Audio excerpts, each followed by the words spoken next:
Bom dia a todos. Eu sou Ana Gabriela, engenheira da ABCP, e nós somos o Movimento Todos pela Construção. O Movimento Todos pela Construção é uma iniciativa da ABCP, do SNIC, da Etos Soluções, da Construliga e do Sebrae.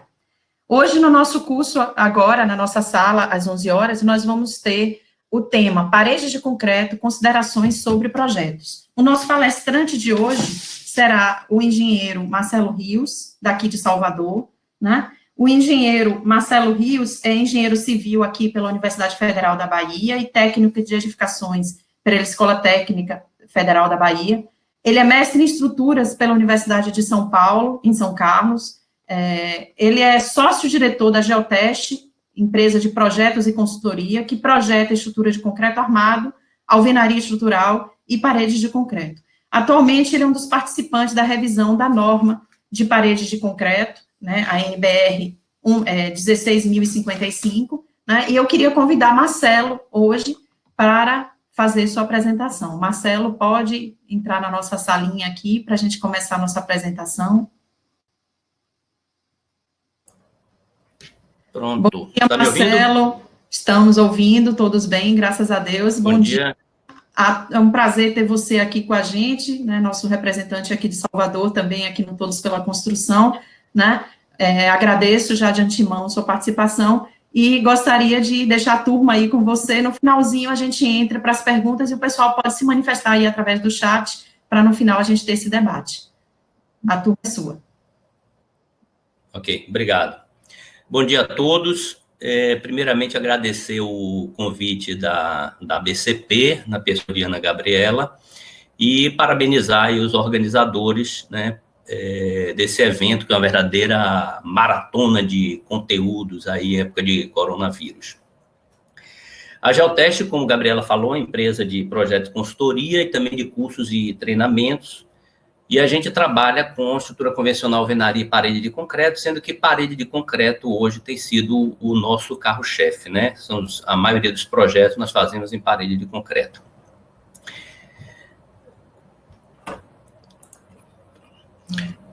Parede de concreto tem uma norma, né, que rege o sistema, que é 16055, uma norma específica. Parede de concreto moldada no local, para a construção de edificações. Então, de cara, logo já tem essa definição que é moldada no local. Quando a gente fala de industrialização, o pessoal está muito sempre atento ao pré-moldado. Na verdade, não se trata de pré-moldado, essa norma não se aplica. A norma-mãe, a 6118, né, ela nos orienta para tudo que não estiver no sistema parede de concreto. Tudo que não tiver na 16055, que só trata das paredes de concreto. Então, a 6118, alguns assuntos, por exemplo, as lajes, são tratadas na 6118. É a nossa referência principal quando a gente está fazendo parede de concreto, depois da 16055. Outras normas complementares que nós usamos em projetos de outros sistemas, tipo a 6120, que é de ações, né, que foi agora revista, a 6123 de ação do vento, a 8681, que é de combinação de ações de segurança, e a 15575, se a gente estiver tratando de edificações habitacionais. Existem outras normas, como a de sismo, como a de incêndio, que também são aplicáveis, evidentemente, ao sistema de parede de concreto. A norma 16055, ela está sofrendo uma revisão agora, conforme Gabriela falou aí nesse instante, tá? Nós temos uma participação também. Bom, considerações gerais. Primeira coisa que a gente deve falar em relação à parede de concreto é que o sistema ele serve para qualquer número de pavimentos. Inclusive, na palestra do Wendler, ele até fez essa observação também, mas eu faço questão de repetir. Por quê? Tem uma definição de edifício simplificado que consta no escopo da norma. Na verdade, foi uma colocação infeliz, porque muita gente lê o escopo e não vai adiante. E chega lá e vê que tem edifício de até 5 pavimentos, pensa que a norma só se aplica até 5 pavimentos, o que não é a verdade. O que acontece é que existe uma definição, uma particularização de o edifício simplificado, que é o quê? O edifício de até 5 pavimentos e com características especiais, como vão máximo de laje, pé direito máximo, etc. tá? Uma outra coisa importante para aqueles que pretendem iniciar em projeto de parede de concreto é a questão do encaminhamento das cargas. Diferente da estrutura convencional, o encaminhamento das cargas em parede de concreto obedece mais ou menos aquilo que acontece também em alvenaria estrutural, já que você está trabalhando com paredes e não com pilares e vigas. Uma diferença importante é, se eu tenho um cruzamento de paredes, né, a carga de uma parede é transferida para outra parede, o que não acontece quando você tem um cruzamento de vigas e que naquela posição do cruzamento você tem um pilar. Não há transferência de carga de uma viga para outra. Por que eu faço questão de fazer sempre essa observação? Porque aquele projetista que está iniciando em parede de concreto pode ser levado a pensar que ele pode usar um software de estrutura de concreto convencional e aí ele vai estar com esse encaminhamento de cargas totalmente equivocado. Uma coisa importante também no projeto é que quando a gente começa um projeto de parede de concreto, a gente tem que saber todas as aberturas. No projeto de arquitetura, é claro que tem lá todas as portas e janelas com as dimensões e posições, né? Não temos dúvidas. No entanto, o projetista de instalações, ele tem que, de antemão, dizer se ele precisa colocar, por exemplo, um quadro embutido. Nós já tivemos obras, né, que um quadro era mais largo do que a maior janela e era mais alto do que uma porta. Então, a maior abertura do prédio era um quadro que ele queria colocar. E se nós não soubermos essas aberturas, a gente vai cometer erro. Por quê? Porque a carga não vai passar no vazio. Então, se tem um vazio, você tirou um pedaço da estrutura. É diferente do convencional, que quando você embute um quadro, você embute numa alvenaria de vedação, tá? Então, isso é importante. Da mesma forma, o projetista de instalações, ele tem que, de antemão, dizer se ele precisa passar alguma tubulação dentro da parede. A norma de desempenho, ela veda a passagem de tubulações, se essa tubulação ela pode ter uma necessidade de manutenção no futuro. Tá? Então, não é nenhuma exigência da 16055. No entanto, mesmo para aquelas tubulações que são permitidas, a gente tem um limite, né? Um terço dentro da parede e também o limite de 1 metro. Então, se por um acaso vai existir um rasgo, abertura ou embutimento, o projetista de estrutura ele tem que conhecer isso de antemão e tem que aprovar, e está escrito na norma. A 16055 ela é muito clara em relação a isso. Então, uma situação que pode ocorrer, né, é o construtor desavisado, ele não submete isso ao estruturalista. Se o estruturalista não tiver também atento e solicitar essa informação, ele pode chegar até o final da obra, está infringindo esse item da 16055 e a fiscalização não aceitar. Tá? Então, isso é um problema que deve ser visto com antecedência. Em relação à arquitetura, algumas dicas que eu acho que são importantes. Tá? O arquiteto, normalmente, quando ele faz o projeto, ele observa simetria. Então, por exemplo, eu trouxe esse predinho aqui, que é um prédio muito comum, né? São 4 apartamentos por andar. Vejam vocês aí que do lado direito, os 2 apartamentos, eu fiz um contorno vermelho, tá? Esse contorno vermelho está indicando nossa primeira concretagem. E aí vale a pena fazer um parêntese sobre a questão das formas. A forma é um investimento inicial alto, tá? Isso já foi comentado aqui, então vamos lá. E por você ter esse investimento inicial alto, você precisa otimizar isso. Não só otimizar o custo dessa forma, como também o número de variações que você tem de uma concretagem para outra, já que você não tem muito tempo. Tá? Qual é o objetivo do sistema de paredes de concreto? É fazer uma concretagem a cada 24 horas. Então, não dá tempo você adaptar a forma de um dia para o outro. Então, nesse gráfico aí, o que é que tem? Na primeira concretagem, você vai fazer o apartamento laranja e o apartamento azul e mais o hall. Por que a gente coloca a escada logo na primeira concretagem do pavimento? Porque aí você já libera o acesso para o dia seguinte, tá? Então, se eu estou fazendo, por exemplo, no primeiro dia, eu tenho uma concretagem desses 2 apartamentos da direita e o hall, tá? No segundo dia, eu tenho a concretagem dos 2 apartamentos da esquerda. Nesse segundo dia, eu já posso ter acesso sobre a laje da primeira concretagem para colocar as armaduras. E aí eu posso realmente fazer 2 apartamentos por dia. Bom, mas percebam o seguinte, para o arquiteto, ele fez um projeto duplamente simétrico, do ponto de vista 2 apartamentos. Mas até a forma da escada, de um lado, né, o lado, digamos assim, o lado esquerdo da escada, você tem uma forma que é diferente do lado direito da escada. Então, você não tem assimetria. Aí, no hall, você não tem assimetria nem em relação ao eixo Y, tá? Bom, mas para o arquiteto, ele dá um espelhamento no desenho, tá? Isso é muito comum. Mas, para a gente, você não vai...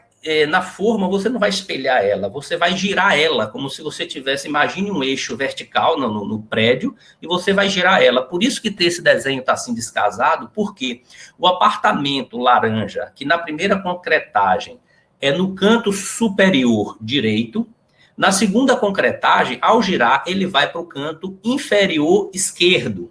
E aí me permite eu estar descrevendo assim, porque eu não consigo fazer um apontador para isso. Da mesma forma, o azul, quando ele ficar girado, essa vai ser a nova posição dele. No caso de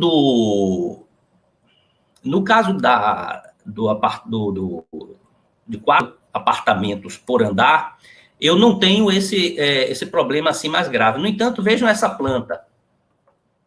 6 apartamentos por andar. Nessa planta, inicialmente, o arquiteto tinha colocado os 2 poços de ventilação na mesma direção, né, no apartamento azul, vendo. E a reentrância da fachada, que também está aí nesse apartamento azul, ele tinha posto na mesma direção. Ou seja, ele fez um espelhamento dos 3 apartamentos de cima para os 3 apartamentos de baixo, aí nessa planta, tá? Mas, no entanto, isso aí para a forma é terrível. Então, a gente solicitou que mudasse o apartamento azul, né, para que na hora que girasse essa forma, vejam vocês que o amarelo, ele saiu do canto inferior esquerdo para o superior direito, a mesma coisa, tá? E o azul, quando girou, ele ficou efetivamente girado e não rebatido, e não espelhado, ok? Isso é muito importante. De novo, aqui vocês veem que dentro do contorno vermelho está a escada, tá? O hall e a escada, na primeira concretagem. Também em termos de arquitetura, nós temos aí a questão da repetição vertical. E aí eu não estou falando somente do pé direito. Claro que o pé direito é muito importante porque você não tem tempo de fazer uma alteração na forma de um pavimento para o outro, tá? E nem vai ficar tendo peças para você fazer essa reposição e onerando a forma. Então, normalmente, o que a gente vê é sempre a repetição do pé direito, o que é muito comum. Mas também, nessa repetição vertical, a gente tem uma preocupação com os apartamentos para PNE, portadores de necessidades. Por quê? O cadeirante, ele precisa de paredes mais... portas mais largas, tá? E muitas vezes nós temos que retirar paredes para modificar determinados ambientes. O exemplo mais comum é, por exemplo, os banheiros, né? Um banheiro pequenininho desse não entra a cadeira de roda. Então, essa planta da esquerda é a planta do pavimento.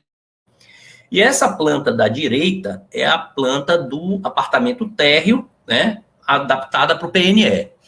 Então, vejam vocês o seguinte, isso aqui é uma condição ideal, é o mínimo de mudança que você pode fazer. Ora, essa parede entre os 2 banheiros que aparece no pavimento tipo, ela tem que ser suprimida do térreo. Tem 2 alternativas aí. Ou, nos pavimentos de cima, nós fazemos essa parede não estrutural, que pode ser uma alvenaria convencional ou drywall, conforme queira, certo? E, com isso, todos os pavimentos ficam iguais. Ou até podemos fazer de parede de concreto, sabendo-se que ela, no primeiro andar, ela vai constituir uma transição, já que ela não existe no térreo, ok? Em relação à largura das portas, isso não é problema, porque mesmo você tendo uma forma com portas de 60, 70 e 80, você pode introduzir ali um enchimento na porta de 60 para que ela vire 80. Idem na porta de 70 para virar 80. tá? Então, a questão da largura das portas não é problema. Agora, veja a importância, percebam vocês, no caso de um empreendimento, onde o construtor, e aqui é um grande alerta aos construtores que estão assistindo, né? O construtor, ele está contratando um projeto e que ele tem intenção de fazer em parede de concreto, nessa concepção de planta baixa, né, que normalmente é a primeira planta que o arquiteto faz, esse arquiteto, ou ele já tem experiência com parede de concreto, tá? Ou então se chama um estruturalista que já tem experiência também para poder passar essas dicas, tá? É uma questão bem importante. E isso aqui, o fato de você ter muitas alterações no apartamento PNE, implica num custo maior. E, além disso, como hoje a exigência de apartamentos PNE é maior do que a necessidade, quando chega no final das vendas, o empreendedor está vendendo apartamento PNE para quem não quer PNE. Então, na verdade, ele vai ter que desinverter esse apartamento. Então, veja que no caso que eu estou mostrando aqui, é muito simples, é você pegar e adicionar uma parede e transformar esse banheiro grande, voltar para 2 pequenos. Tá? Além disso, você pode ter na arquitetura espaços muito reduzidos que dificultem a montagem e desmontagem das formas. Então, por uma questão de celeridade, às vezes a gente faz a opção de retirar uma parede estrutural para que justamente você folgue o ambiente e consiga montar e desmontar mais rápido, tá? Isso aí vai do construtor também. Uma questão também interessante é assim, no início se usava parede de concreto muito predominantemente na faixa 1 do Minha Casa Minha Vida, ou seja, não tinha nenhuma necessidade de flexibilidade arquitetônica. Hoje, como o sistema avança para a classe média-alta, então esse argumento de venda, e também seria a incorporação, né, já não seria aquela contratação direta da Caixa, então o comprador ele precisa de argumentos para ele encaixar a família dele naquele ambiente. Então, esse argumento da flexibilidade arquitetônica, ele é muito válido, porque muitas vezes você tem lá um apartamento de 2 quartos, mas ele não precisa de 2 quartos, ele precisa de 1 quarto e uma sala maior. Então, enfim, são variações que ele pode fazer depois de adquirir o imóvel. Então, essa flexibilidade, ela acontece como? É somente retirar as paredes, como fazemos na alvenaria estrutural. Retirar as paredes que podem, né, ser retiradas, e transformar ali em drywall, alguma coisa assim. Acontece o seguinte, o sistema de parede de concreto, ele tem uma rigidez que favorece o conjunto, tá? É uma obra muito mais rígida, ou seja, menos deformável, com menos patologias, etc. Então, essa flexibilidade, se por um acaso eu disser assim, olha, eu quero tirar todas as paredes internas do apartamento, opa, peraí, será que eu consigo usar a 16055 com todas as suas facilidades, com agora uma estrutura muito mais flexível? Então, essa questão, inclusive, já está sendo tratada na revisão da norma para criar índices de paredes mínimas por metro quadrado construído, tá? A outra questão também nos condomínios de casas, né, principalmente classe média, existe sempre aquela possibilidade de ampliação, seja um quarto no fundo, seja uma ampliação vertical. No caso do quarto no fundo, né, já tivemos algumas situações dessa, para você depois quebrar uma parede de concreto é mais difícil, mais trabalhoso, e é bom que não seja dessa forma para não perturbar o resto da estrutura. Então a gente faz normalmente de alvenaria, tá? Amarra ela direitinho para não fissurar. E no caso da ampliação vertical, uma possibilidade também coloca a laje na casa toda, mas aquele local já previsto para fazer a escada, para dar acesso ao pavimento de cima, não se põe a laje, põe somente o forro, justamente para facilitar essas ampliações. Tá? Bom, a partir daí, a gente precisa fazer uma personalização do projeto. Então, normalmente, a gente pede uma reunião, nessa reunião tem que estar o projetista de instalações, porque, conforme a gente falou antes, ele é muito importante na determinação dessas aberturas e passagens de tubulações, o arquiteto, evidentemente, e tem uma figura que eu coloquei aqui, que não precisa estar na reunião, mas ele precisa ser contratado bem antes, é o tecnologista do concreto, tá? Nós não vamos tocar muito nesse assunto, já foi comentado aqui, mas qual é a maior patologia que você tem no sistema? É retração. Então, a gente tem que cuidar do concreto na sua composição, a gente tem que ter uma boa cura, a gente tem que ter as juntas para tentar minimizar esses problemas, tá? Então, o tecnologista do concreto, ele precisa entrar muito antes, o Wendel até falou nisso, porque você tem ensaios de 8 semanas, 56 dias. Então, há uma necessidade de um estudo do concreto, com seus componentes, etc., com bastante antecedência, tá? E, normalmente, o construtor não está muito avisado em relação a isso. Bom, com base nisso aí, a gente chega a um rol de definições de projeto, tá? Então, diversas coisas, como, por exemplo, se o passeio vai ser concretado junto ou separado, se vai ter um beiço para apoiar a forma do pavimento térreo, se vai ser um beiço provisório, enfim, armadura de ligação. São diversos itens que a gente põe em discussão, tá? Se o construtor, ele é a primeira vez, muitas coisas ele não sabe responder, a gente pode explicar e aí vai resolvendo, e até pode ser isso revisto depois que começa a obra, né? Se algum procedimento ele não se enquadrou bem, não gostou, etc., e tem uma proposta de alterar, a gente refaz aquele detalhamento para que não fique desgarrado lá o projeto do as-built. Tá? Bom, e aí nós chegamos a uma personalização desse projeto, né, com essas definições. Falar um pouco de juntas. Primeiro, a junta de dilatação, que é aquela que todo mundo está acostumado na estrutura de concreto convencional. A junta de dilatação, ela é a separação de duas partes integralmente, do topo da fundação ao topo do prédio, nada se interliga. Tem um espaço vazio entre as duas partes do prédio, tá? A junta de concretagem, também vocês já conhecem, é a interrupção de uma concretagem, né, num dia para você recomeçar no outro. Qual é a característica que tem da junta de concretagem? No caso da parede de concreto. Como vocês viram, a gente escolhe qual é o lado que a gente vai concretar primeiro, tá? Isso pode gerar facilidade. Além disso, tem um sistema de você parar essa junta na parede, né, verticalmente, que é uma borracha dupla. Então, você monta a forma daquela, digamos, a metade do prédio, né? Como a gente mostrou ali, e ali naquele ponto que você vai interromper a parede, existe uma borracha em duas metades e a tela passa no meio. Então, veja a primeira diferença logo gritante. No caso da junta de concretagem, depois de pronto, é tudo interligado, tá? Isso aí igual que você tem no concreto armado. O destaque aqui é a junta de trabalho de controle. Essa junta de trabalho, ela pode ter uma profundidade de 1,5 cm, 2 centímetros, né? O detalhe está aí com 2. Qual é a ideia? É fragilizar a estrutura naquele ponto que é menos indesejável, porque desejado nunca é. E ali você vai já tratar isso com mastique, a fissura vai ficar escondida, vai ficar protegida, então não é problema, tá? Agora, por que é importante também usar essa junta? No caso da 16055, a gente normalmente, né, a gente foge do problema da retração, deixando que fissure nesses pontos, tá? E não arma para a retração. Provavelmente a gente não conseguiria viabilizar uma obra de parede de concreto para a habitação popular se a gente tentasse armar essa retração, né, por completo.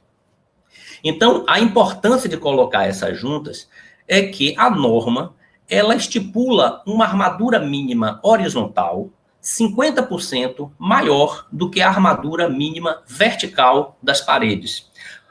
No entanto, se você põe juntas a cada 6 metros em paredes internas e a cada 8 metros no máximo, né, em paredes externas, ela permite retirar esse acréscimo de 50%, ou seja, iguala a armadura mínima horizontal a armadura mínima vertical, tá? E como as telas são vendidas aí comercialmente, né? A tela que mais se encontra é a tela Q, né? Existem outros tipos, Q de quadrado, ou seja, o mesmo AS nas duas direções. Então, é extremamente conveniente fazer a redução dessa armadura horizontal para que você possa usar uma tela Q, né?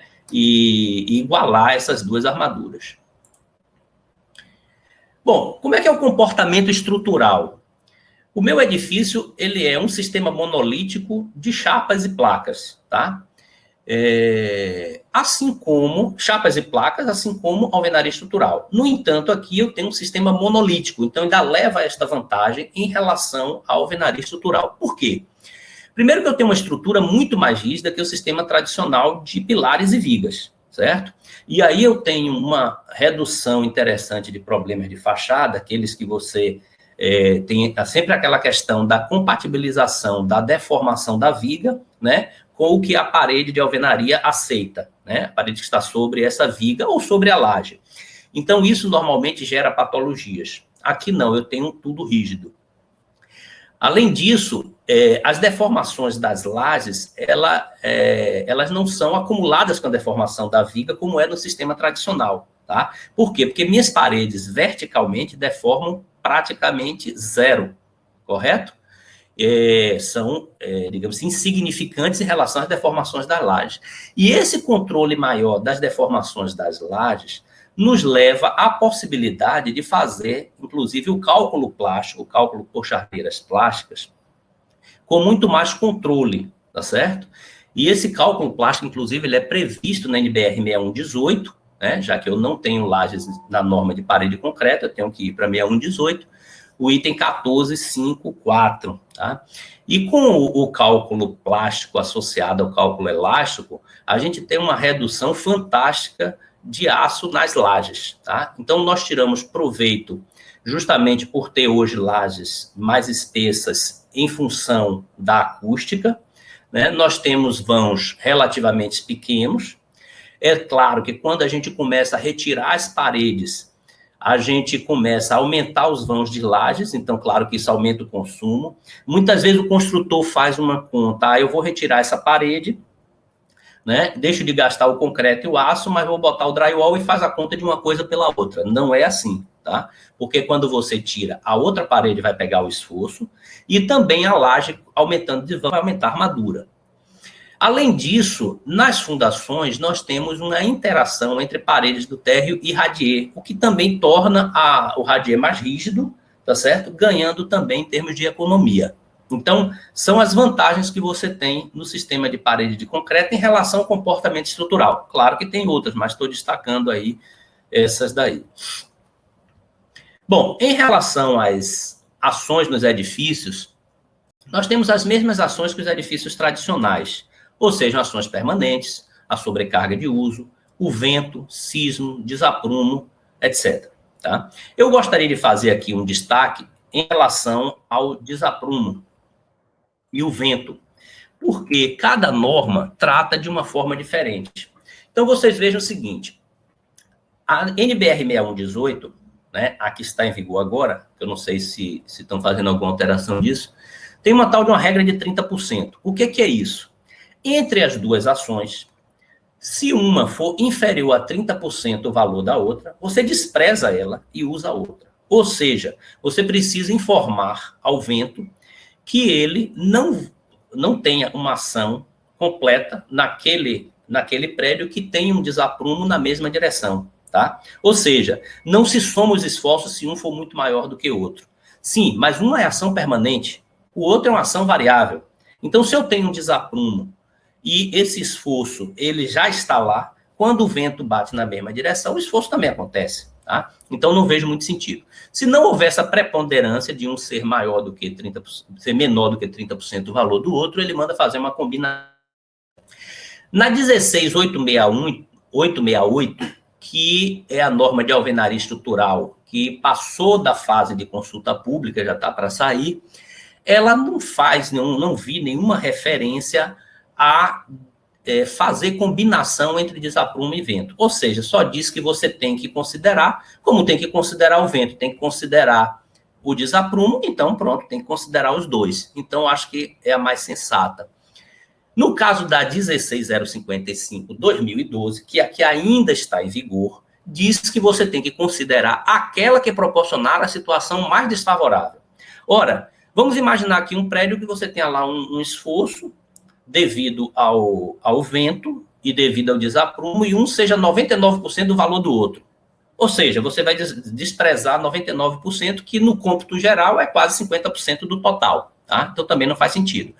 Felizmente, na revisão, já foi trocado esse texto, então, claro que ainda vai para aprovação, mas a nova 16055 vai trazer simplesmente a frase as ações devem ser combinadas, que é justamente o que acontece na faixa intermediária da 6118, tá? Diz que tem que combinar as outras duas. Claro, porque aí você vai levar em conta que uma é permanente, a outra é acidental.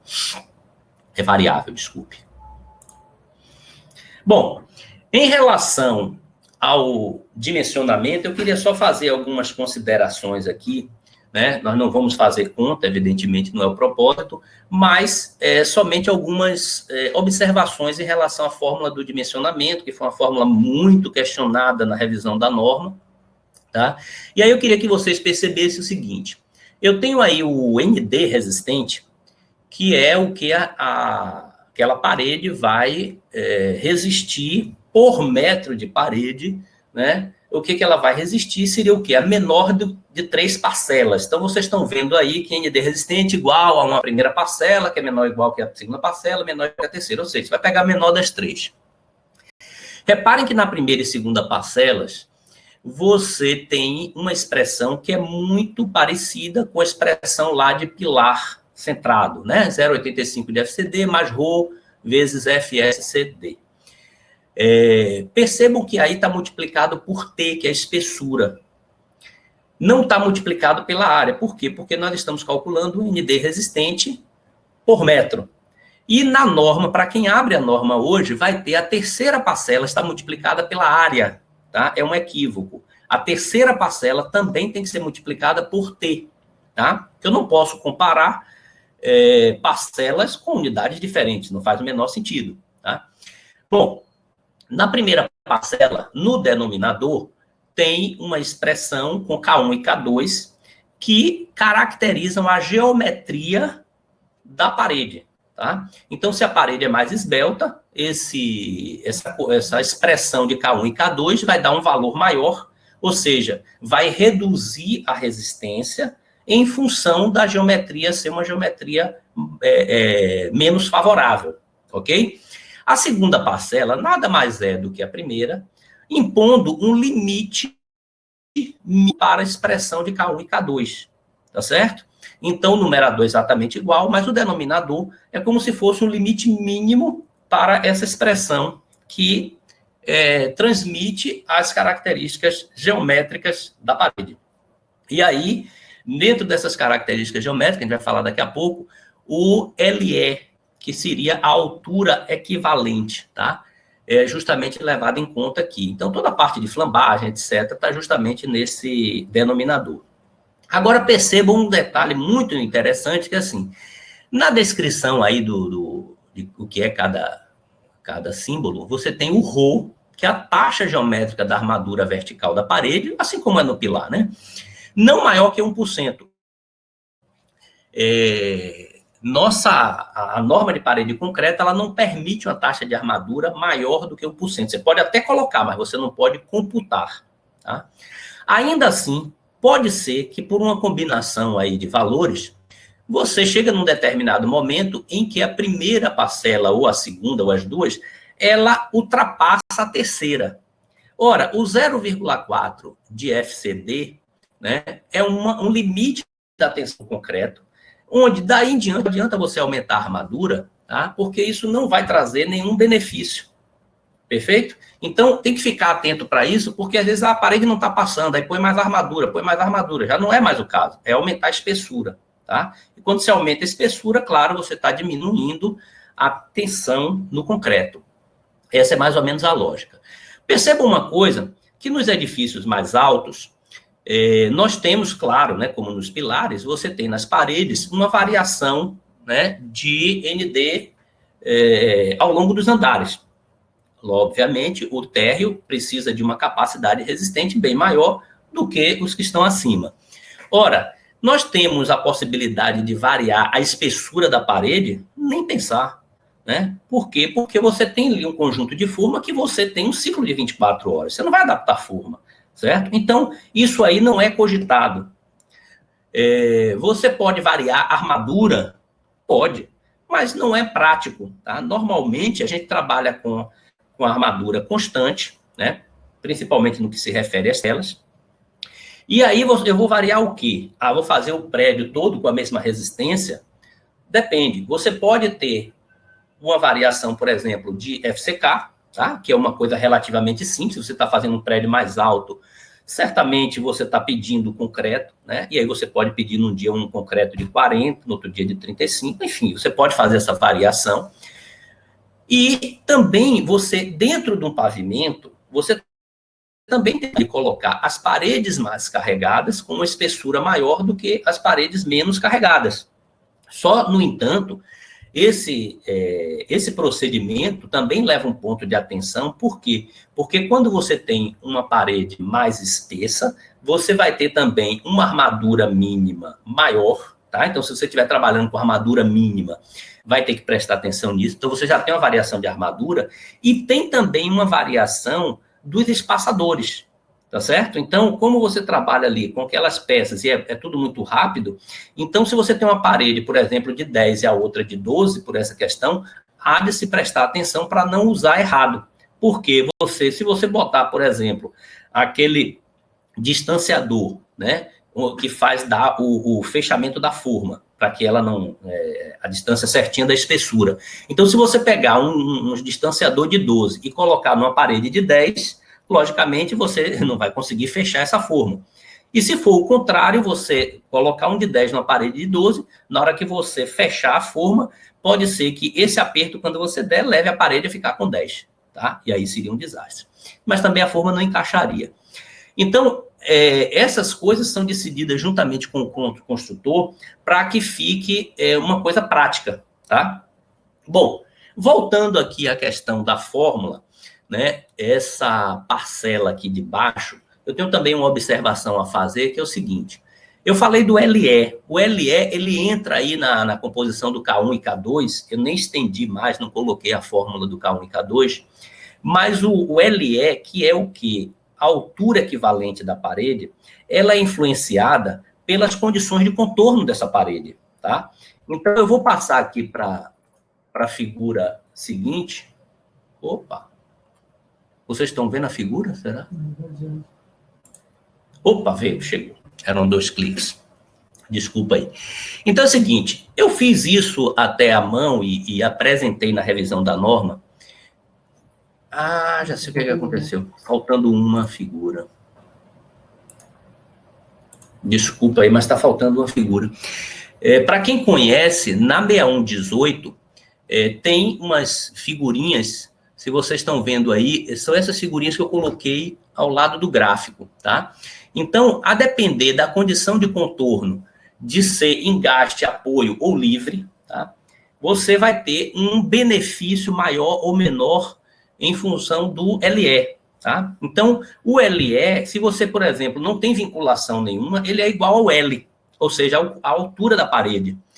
E esse desenhozinho é que não saiu, viu? Tem uma...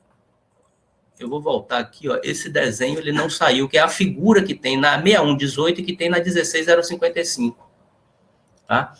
Então, para quem conhece a figura, aqui estão as diversas condições de contorno, não são todas. Mas se vocês olharem aí, eu fiz as 4, tá? De cima para baixo, espero que dê para vocês enxergarem, porque não ficou muito legal, não. Você tem do lado esquerdo o engaste e do lado direito livre, tá tracejado. Isso na segunda, tá? De cima para baixo. Na terceira, você tem apoio da esquerda e livre na direita. Vocês podem olhar que tem, inclusive, eu botei em letra e botei também um símbolozinho de engaste e de apoio. Ora, não faz sentido que o meu LE seja maior quando eu tenho uma condição de engaste do que quando eu tenho uma condição de apoio livre, tá? Então, há de se tomar cuidado não só para paredes de concreto, mas também para os pilares paredes. Está lá na norma, na 6118, tá?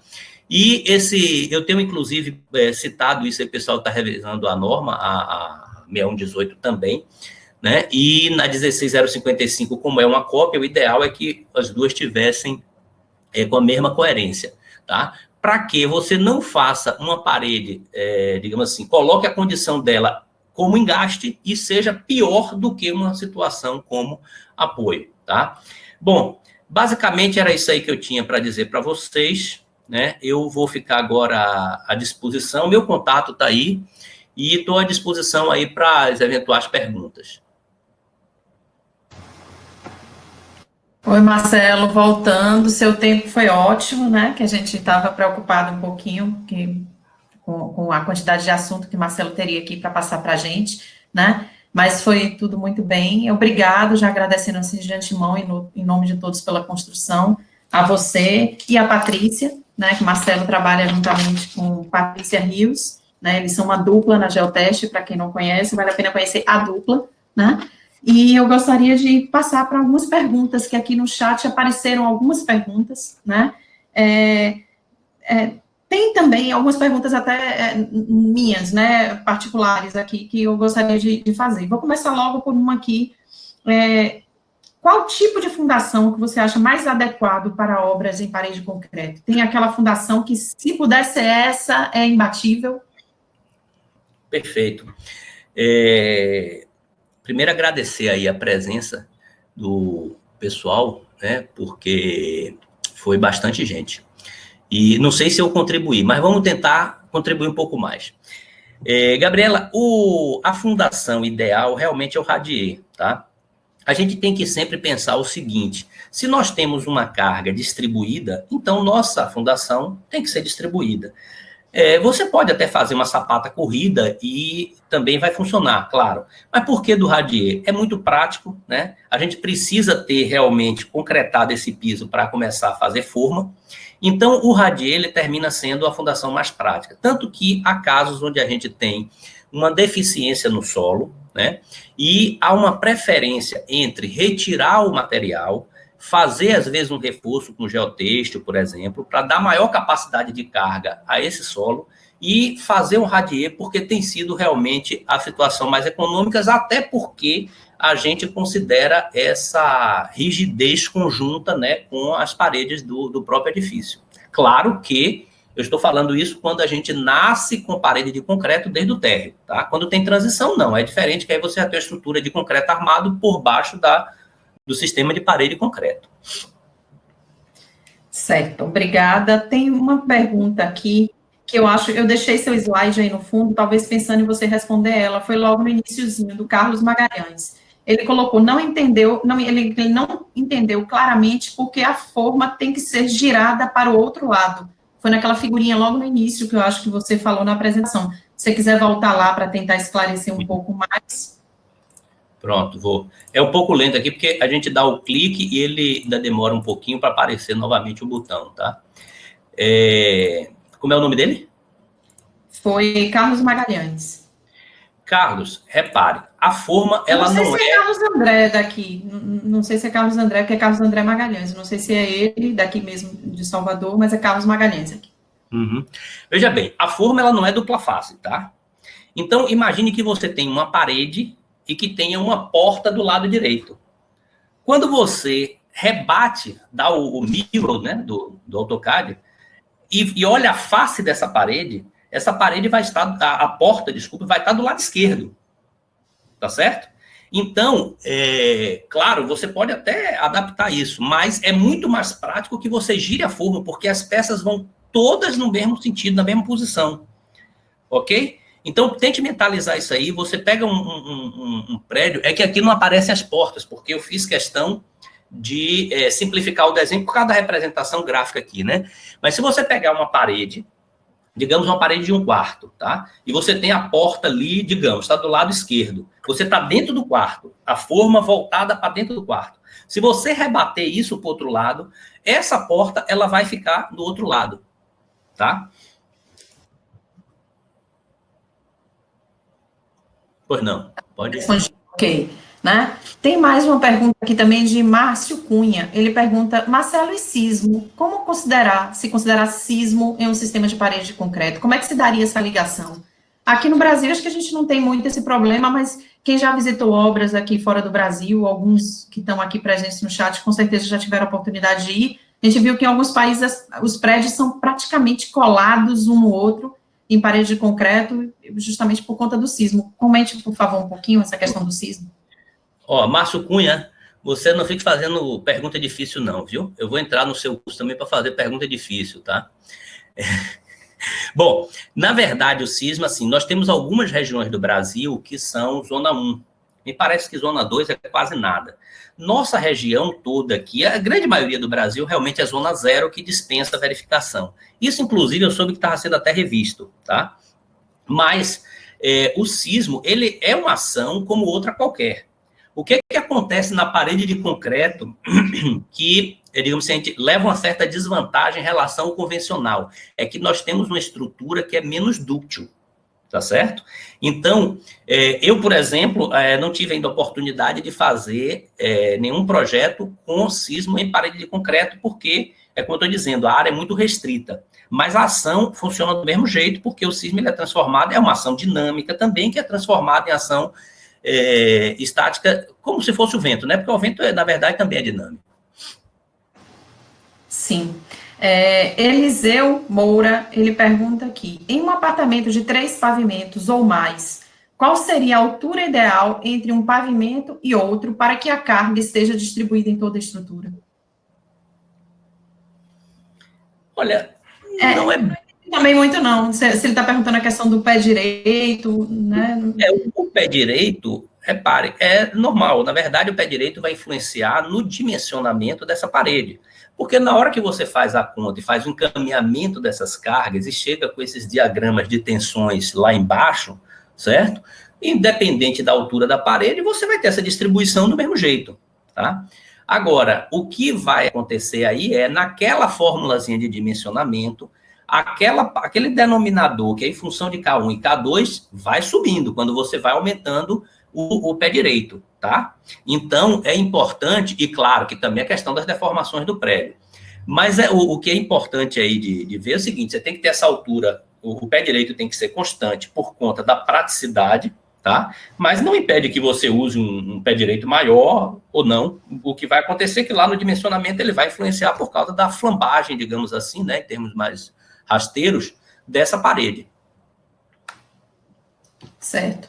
Dionísio, ele colocou aqui uma questão que eu acho que é a mesma do Carlos, que está aí nessa figurinha sua, né? Ele coloca algo relativo também a custo, eu não sei se você quer acrescentar alguma coisa. Ele disse que também gostaria de entender melhor a questão de não poder ou não dever espelhar a disposição dos ambientes, e pergunta se trata-se de uma restrição em relação ao custo das formas, a reutilização das formas, ou possui alguma restrição técnica de cálculo diante dos sistemas construtivos. Você já comentou, mas se quiser falar algo em relação a custo, aí acho que é mais uma questão de projeto. Certo. Restrição técnica, não, nenhuma. Mas eu acho que é fácil de você visualizar, Dionísio, né? Se você pegar um eixo vertical na obra, tá? Um eixo vertical. Então, você vai pegar a forma e vai girar ela. Imagine o seguinte, você pode estar trabalhando com uma forma de alumínio que você transporte na mão, né, pedaço por pedaço, ok. Mas você pode também estar trabalhando com, por exemplo, forma de aço e guincho. Então, quando você pega uma parede inteira, você vai pegar essa parede e vai girar ela para colocar do outro lado, tá? Você não vai conseguir rebater. Se você olhar, porque às vezes a parede ela é igual, ela é até detalhada igual. Tá? Por quê? Porque ela tem as mesmas aberturas, é só uma questão de você estar olhando para um lado, olhando para o outro. Mas na questão da forma, você vai ver que tem diferença uma face para outra face, tá? Porque você pode estar, por exemplo, uma parede, é que eu não tenho como apontar aqui, mas se você pegar uma parede de fachada, por exemplo, tá? A parede externa, a forma externa, ela é mais comprida do que a forma interna, tá certo? Um exemplo. Então você não pode trocar de posição. E, no entanto, quando você faz o espelhamento, certo? Você consegue botar essa abertura de janela, ou que seja de porta, sei lá o quê, se for na mesma posição, tá? E o que você quer aí, na verdade, é dar um giro. Se você botar isso no desenho, você vai perceber, mas tem que pensar em termos de forma e não da parede. Mário Ribeiro está acrescentando aqui comigo, já em outro chat aqui no WhatsApp, né, nosso colega aqui de Salvador, que tem que espelhar nas duas direções, a mesma coisa que girar a parede, não é só um espelhamento, é espelhar duas vezes, é como se a gente girasse essa parede, para o pessoal entender melhor. Exatamente, Vamos pensar o seguinte, vamos admitir que eu tivesse nesse prédio que está aparecendo aí para vocês, vamos dizer que, claro que isso é só teórico, vamos dizer que eu tivesse aí a forma dos 3 apartamentos. Eu ia ter que girar ele, certo? Eu ia ter que simplesmente pegar e girar ela de 180 graus. Tá certíssimo. Exatamente, perfeito. Exatamente. Né?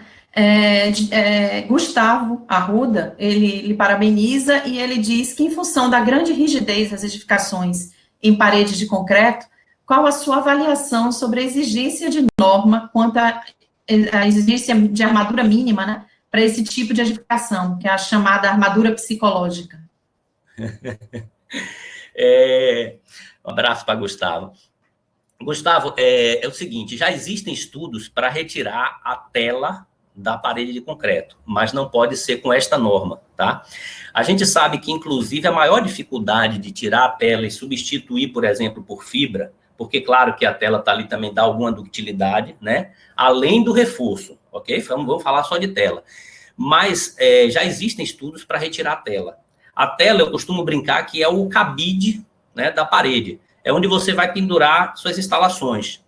No entanto, já existe também desenvolvimento de peças, né, de instalações que você pode fixar diretamente na forma, certo? Eu, por exemplo, eu vi um protótipo disso, onde você fixa a caixinha de elétrica na forma, tá?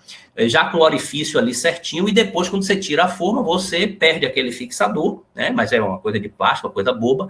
E isso seria até mais interessante, porque estando a forma já com a furação desses encaixes, você nunca teria diferença entre uma casa e outra, tá certo? Mas a tela, hoje, ela não pode. E foi uma discussão forte na reunião da norma, mas para esta norma ainda há a exigência da tela. Muito provavelmente a gente deve ter aí no futuro alguma norma que permita fazer substituindo a tela, ou por fibra de aço, ou por qualquer outra fibra que tenha a mesma função da tela, tá? E não confundir com as fibras de nylon polipropileno, que são as fibras que são responsáveis pelo controle da fissuração por retração inicial, tá? Sandro pergunta aqui se a armadura em malha é centrada ou se existe a possibilidade de ter armadura nas duas faces. Sim, para paredes com espessura maior do que 15 é obrigatório ter nas duas faces, tá? E em algumas situações você pode optar, até, claro, fazendo isso no cálculo, você pode ter uma parede menor do que 15 com armadura nas duas faces, tá certo? Quer dizer, obrigatório só acima de 15, ok? Mas não impede que você use abaixo de 15. Normalmente a gente usa a tela centrada, até porque, como a gente viu ali na expressão, a tensão na parede ela é muito baixa, tá? Então, normalmente, nesses prédios mais baixos, por exemplo, Minha Casa Minha Vida, até 5 pavimentos, etc., a gente trabalha com armadura mínima. Por isso que é aquele cuidado, inclusive, do espaçamento das juntas de trabalho, para a gente poder trabalhar com armadura mínima. Porque armadura, claro, num prédio todo de concreto, né, armado, a gente tem um peso grande de custo à armadura. Uhum. Valúcio, ele pergunta que em relação às esquadrias, para uma esquadria de 1,20 por 1 metro, por exemplo, no projeto, já se deixa a abertura na parede com as dimensões exatas da esquadria, ou você deixa alguma folga? E se sim, de quanto normalmente se deixa de folga? Ótima pergunta. Isso está lá na nossa pauta da primeira reunião, tá? Por quê? Você tem que saber qual é a esquadria que você vai assentar. Ok? Então, por exemplo, numa porta de madeira, é uma folga maior do que numa porta de alumínio, tá? Uma janela de alumínio também tem uma folga menor. Quem é que vai dizer essa folga? É o construtor, tá? Porque a gente não sabe qual vai ser a esquadria que ele vai colocar e a gente passa essa responsabilidade até para que ele reflita e possa decidir, porque isso é a decisão dele, né? Não pode ser nossa. Tá? Mas sempre tem uma folguinha. Antônio Sérgio, ele está perguntando aqui qual o limite de pavimentos e qual o prédio mais alto nesse sistema no Brasil. Eu sei de prédios de 50 pavimentos em Santa Catarina. Eu não sei se você tem alguma outra informação. Não, não tenho. Eu ia justamente passar a pergunta para você, viu? Em Balneário Camboriú, a gente tem os prédios mais altos, acho que hoje no país, prédio com 80 pavimentos, e em parede de concreto tem um prédio com 50 pavimentos, né? A alvenaria, ela não sai do solo, né? Ela tem uma estrutura de transição em concreto. É um prédio de 50 pavimentos que eu gostaria, inclusive, não sei se ainda está em obra, porque parede é muito rápido, né? Mas a intenção nossa era fazer uma visita em alguma obra dessa de edifícios muito altos em parede de concreto. Diante da pandemia, a gente teve que ficar quietinho, ninguém pode sair nem voar, e aí esse plano foi adiado. Eu não sei se quando a gente chegar para ver a obra, de repente, ela já vai ter terminado, né? Porque as obras, na maioria dos estados, estão continuando. Né? Eu não sei se tem alguma outra informação. Só uma complementação, a restrição é o contrário. Por quê? Porque eu tenho uma estrutura muito mais rígida, certo? Então, veja, no limite, eu vou fazer uma parede, digamos, né, de 15 centímetros, que é o que eu teria lá no convencional, quando, né, normalmente o pessoal faz, e vou poder subir. E se eu precisar engrossar essas paredes, eu posso engrossar essas paredes. E o consumo que você tem justifica, tá? E no caso, como você tem uma estrutura toda monolítica e toda rígida, você trabalha com inércias muito grandes, então a gente vai parar digamos assim, o edifício de estrutura convencional, a gente vai tender a fazer ele menor do que se for o de parede de concreto, tá? Eu não digo que a gente vai ter, digamos assim, alvenaria estrutural, né, porque você tem outras questões que envolvem questão de fornecimento de bloco, etc. Então, você fica com uma resistência limitada.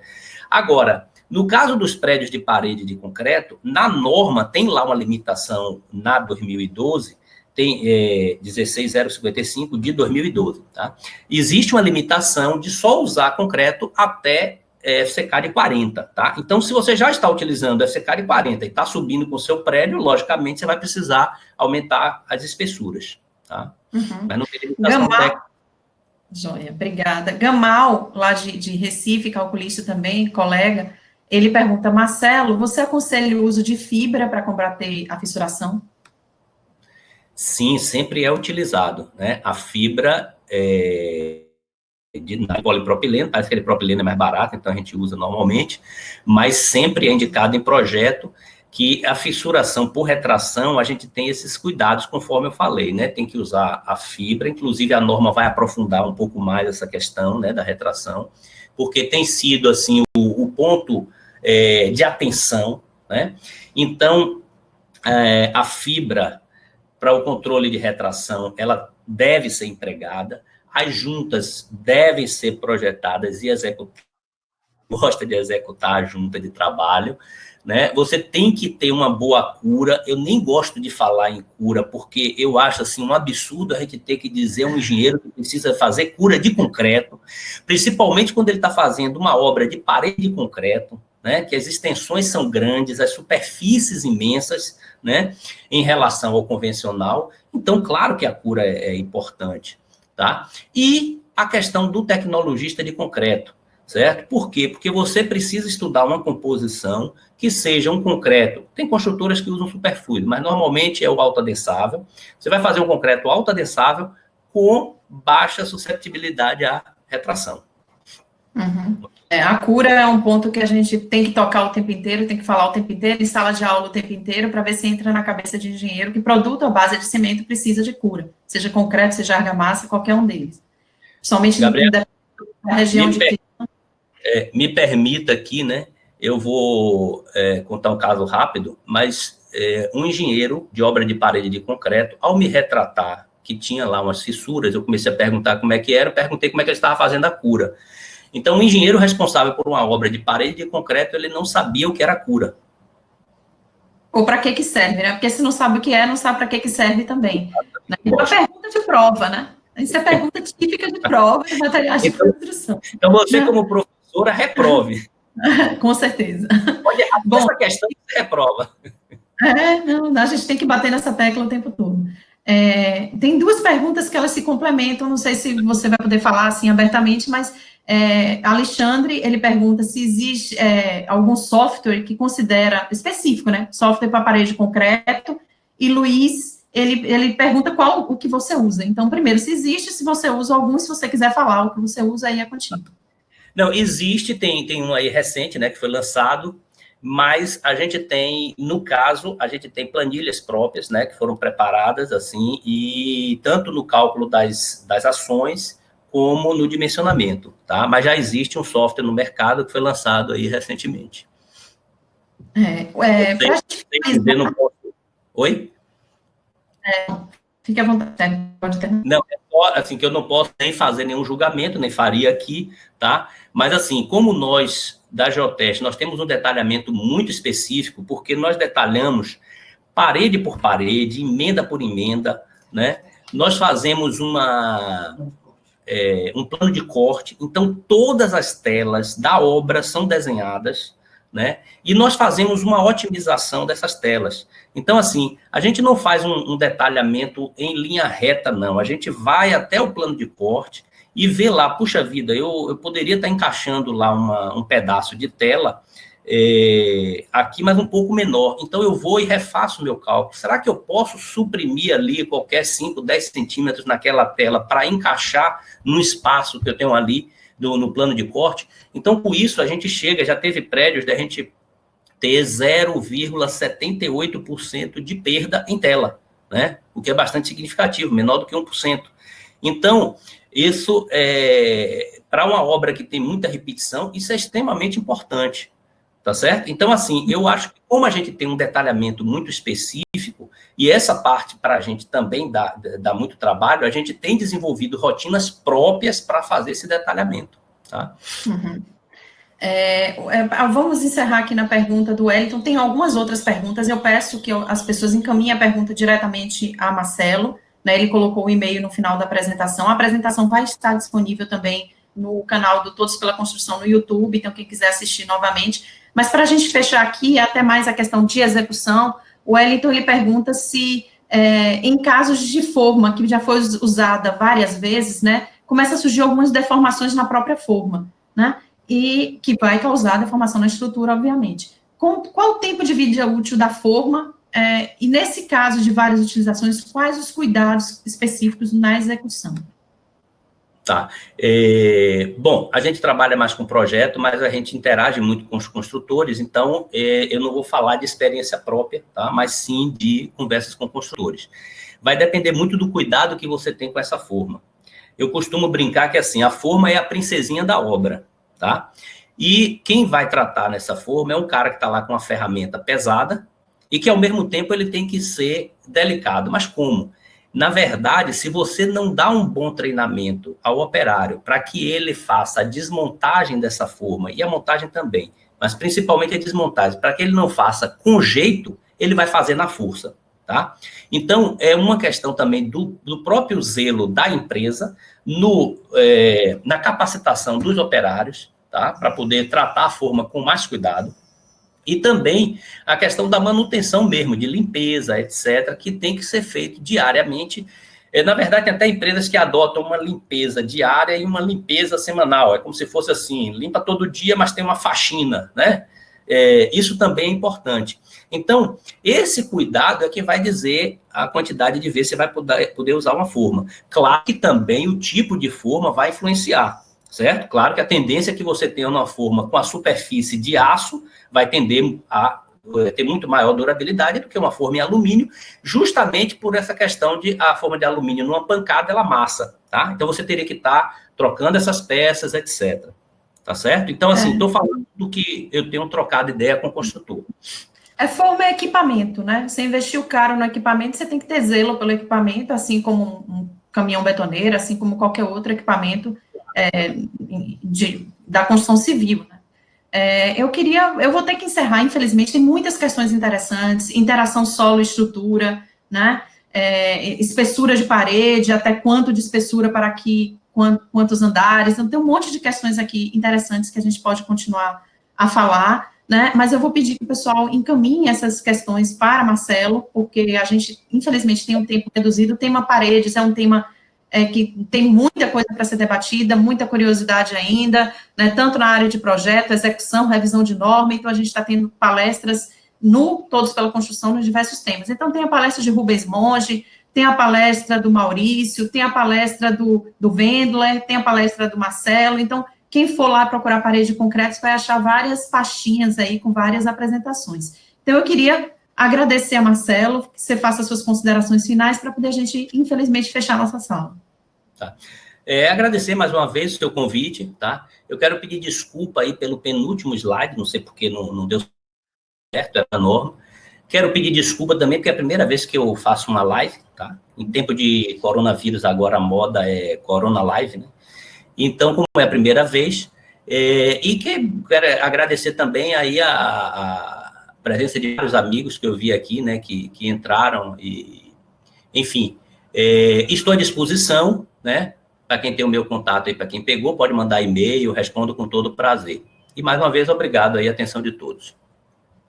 Obrigada, Marcelo. Eu queria encerrar mais essa sala dizendo que nós somos o movimento Todos pela Construção, né? Nós estamos em todas as plataformas digitais, o curso está disponível no YouTube, provavelmente a partir de amanhã. Nós vamos ter 100 cursos online de 60 minutos cada um, são gratuitos, são gravados ao vivo, como a gente está aqui na nossa salinha ao vivo, e depois vai estar disponível lá. E aí a gente convida todo mundo a participar desse movimento, que é uma iniciativa da ABCP, do SNIC, da Etos Soluções, da Construliga e do Sebrae. Obrigada a todos, obrigada, Marcelo, e até a próxima apresentação. Até logo. Tchau.